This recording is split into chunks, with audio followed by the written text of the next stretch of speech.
How's it going, guys? Welcome back to Fireside Yankees with your boys, Alex and Ryan. If you enjoy this episode, please make sure to drop a like and a subscription. We appreciate you guys very much. Big diehard Yankee fans here. Obviously want to connect with other Yankee fans, and it's going to be a really fun 2024 season. A lot to talk about with spring training underway. You guys have been pretty much caught up on the Blake Snell situation. We're going to give that a rest for today until some more news breaks on that. But we're going to talk about Jasson Dominguez, his rehab process, a couple other guys shining early in camp, Rizzo having a good update with his injury issue. So, some things trending in the right direction. Fortunately, the Yankees are pretty healthy. Aside from Scott Efros, minor thing to Trevino and Lou Trevino, everyone's pretty much good to go. Knock on wood. We're going to see some live batting sessions from Juan Soto today, our big new name, and we're really excited about his impact this upcoming year. But, talk about Dominguez specifically with his injury rehab process following Tommy John surgery. He's already throwing at 60 feet. He's preparing to swing a bat next week.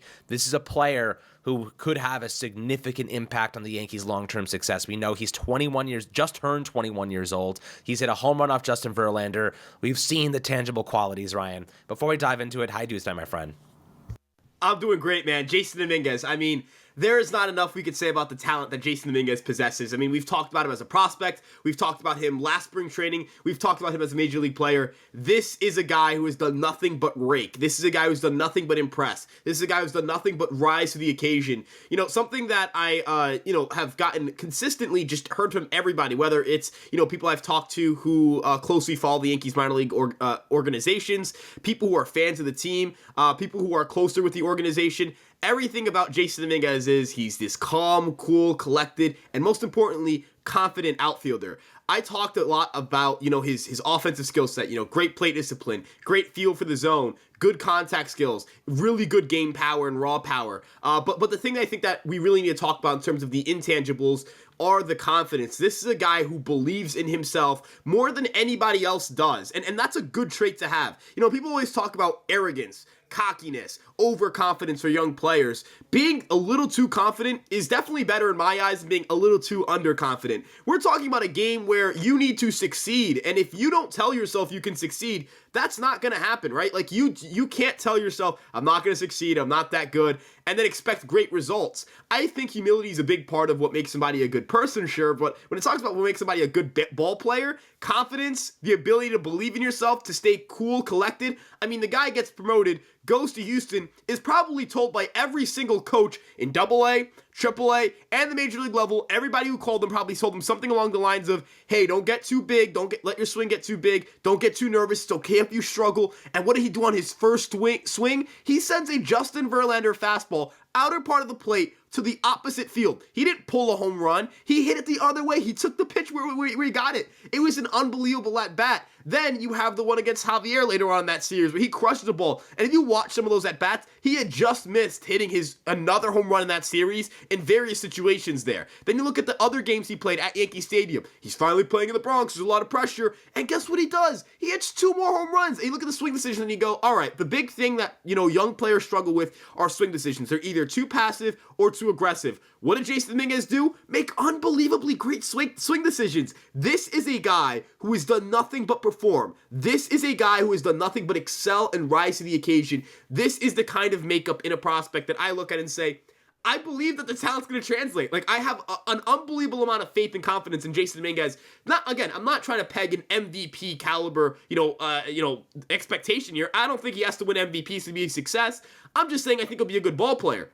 What does that look like? To what extent is he a good ball player? Is he a great ball player? That's yet to be seen. But end of the day, I just feel like the profile here is excellent. And getting him back at some point in June, it's just going to do so much for this lineup because it's going to add some speed. Look, I still think the Yankees are a little slow and a little sluggish, right? They're still a slow team. It's just a reality. They're an older team.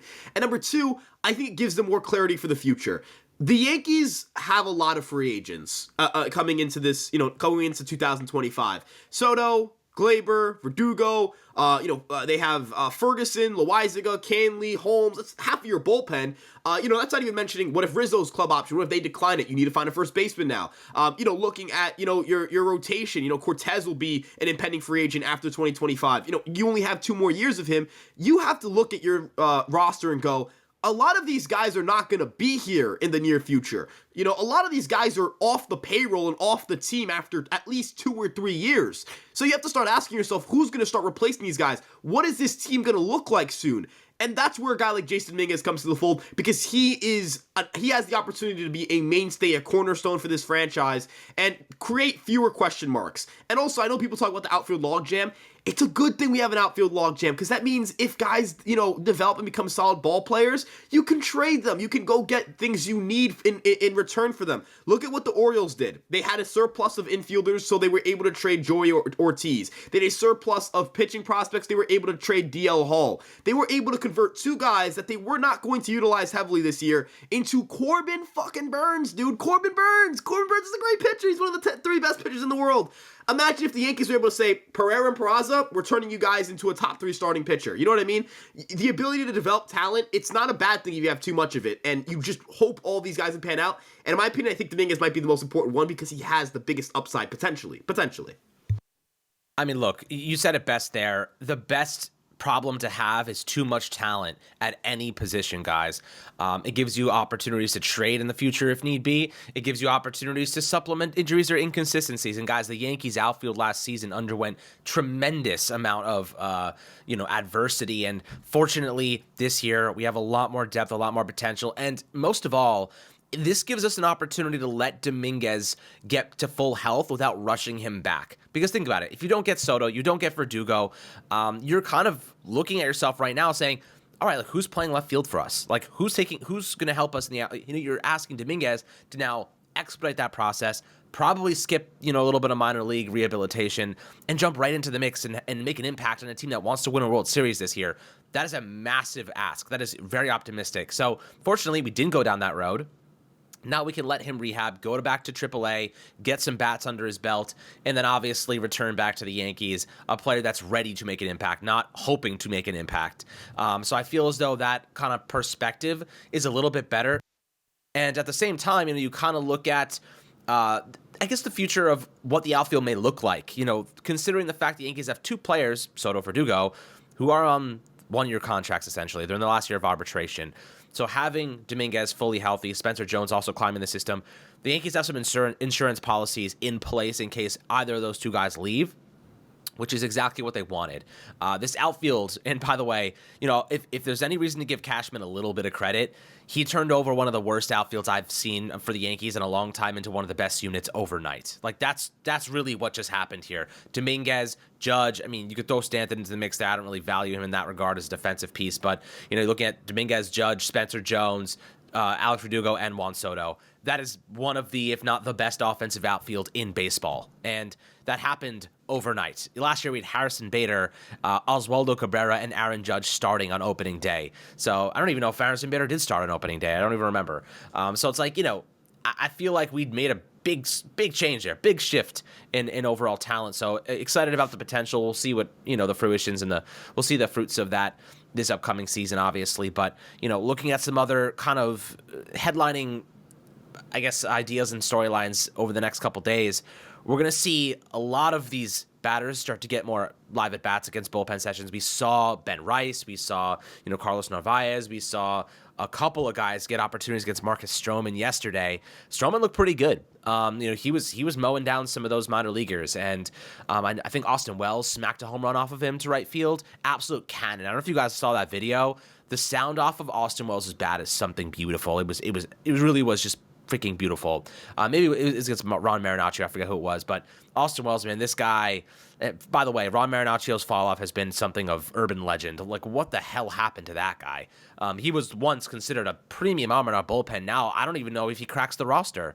I'll get your take on that as well. Then, bouncing off of the Anthony Rizzo thing I mentioned earlier, he says he's ready to go, fully healthy, and I'm excited to see what Rizzo can accomplish this upcoming season as a seasoned veteran looking to bounce back after a down season coming off of the concussion issues. Was really good before it. I think he has a pretty good year, but, what are your thoughts on Stroman's appearance yesterday, what he looked like, thoughts on his stuff, Ron Marinaccio's fall off, and obviously Anthony Rizzo bouncing back in 2024? Yeah, so I'm going to start off with Marinaccio here. I gotta give him until the season starts. I can live with bad spring training results. I can live with that. I just care that he's healthy. The best way for me to look at this, using a prior example here is, man, I remember when like Nick Nelson was like dealing in 2021 in spring training, and I thought to myself, this guy throws 100. He's gassing everybody up in spring training, and the guy gets shelved and traded to the Phillies a year after, right? And is not really a big part of any major league bullpen. So I'll give Marinaccio the benefit of the doubt and say, not saying he's going to be a contributor this year, but just saying, hey, give him till let the games play out, let that kind of stuff feel out. I imagine he's feeling out his command. I would be okay with him even saying, hey, I'm just throwing strikes right now. If guys hit it, they hit it. I just need to feel good and kind of air it out. I think a big change in pitching philosophy has been kind of, shifting more towards, all right, some guys are just not going to be able to throw strikes. Marinaccio is one of them. We know that.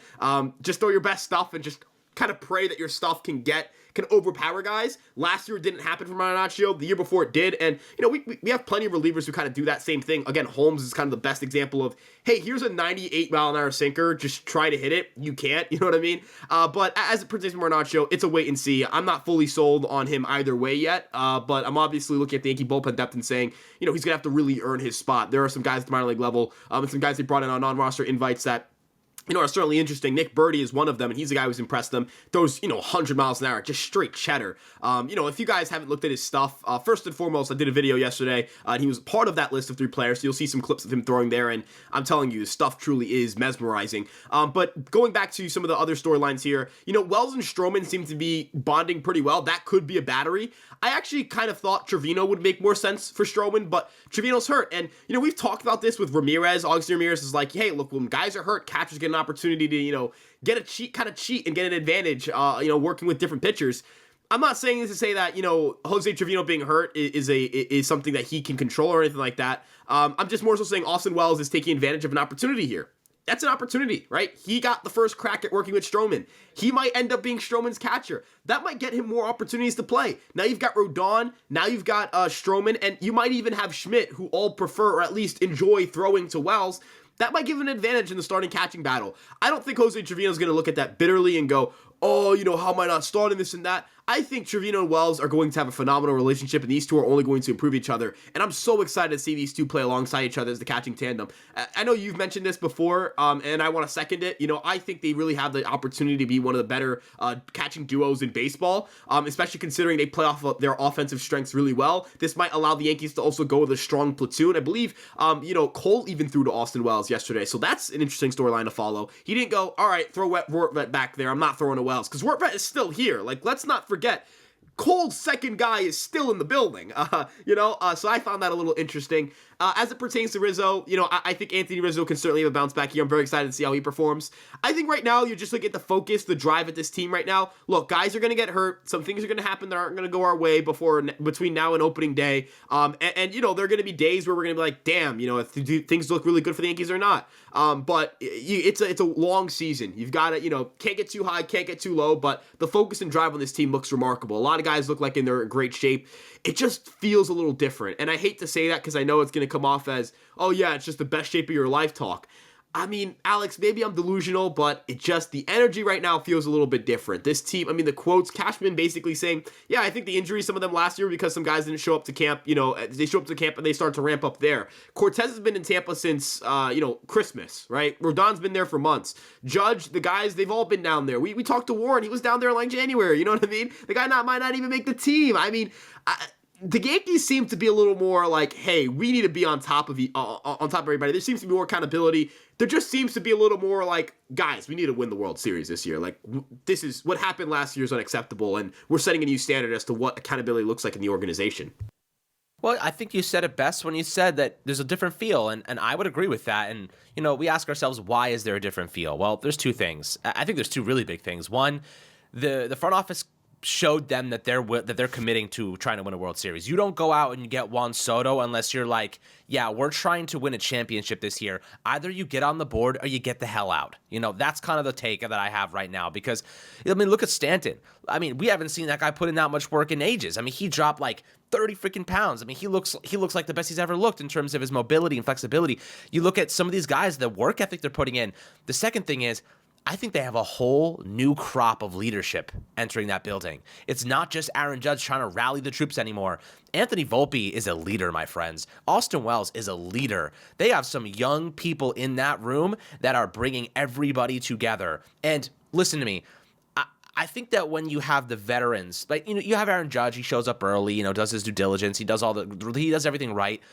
But think about like the mentality that you have. All these youngsters coming through, all these young guys, Will Warren, they're all there weeks before spring training, weeks before, not just days, weeks.